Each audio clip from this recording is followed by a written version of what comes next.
One moment, Arav was paddling lazily across the quiet stretch of the ocean, changing the orange glow of the sunset. The next, the sky folded into dark layers. The wind snapped sharp, and the sea rose like it had something to prove.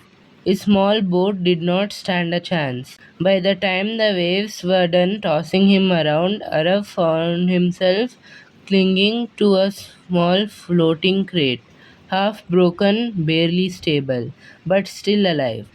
The storm moved on as suddenly as it came, leaving behind a heavy silence and an endless horizon. No land, no boat, no signal, no help. At first, he waited. That's what people do, right? Wait for rescue. Wait for someone stronger, smarter, better equipped to come fix everything. He scanned the horizon until his eyes hurt. He shouted until his throat burned. He imagined helicopters, ships, anything. Nothing came. Hours turned into a day. The sun rose again, harsher this time. His lips cracked, his stomach twisted. The crate bobbed under him like it did not care if he stayed or sank. That's when it hit him. No one was coming. Not because he did not matter, not because he was not worth saving, but because the world doesn't always know where you are.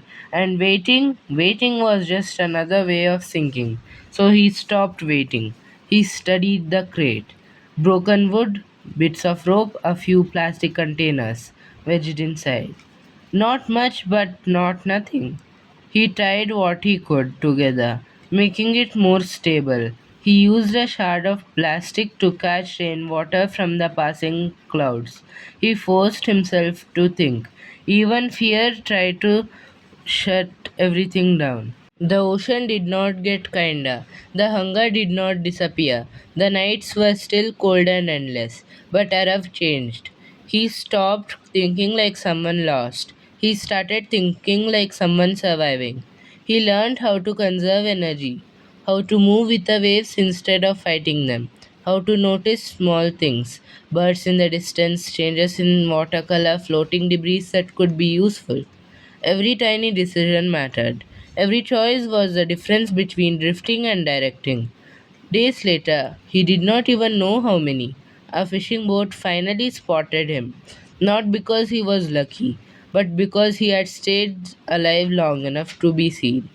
When they pulled him aboard, someone asked, "How did you make it out here alone?" Arav did not say, "I waited." He said, "I did not wait." Sometimes being stuck feels like the end, like you've been paused while the rest of the world keeps moving. But survival is not about waiting for the perfect timing or someone else to save you. It's about doing something, even when it's small, messy, or uncertain. Because when you're stuck, the goal isn't comfort, it's survival.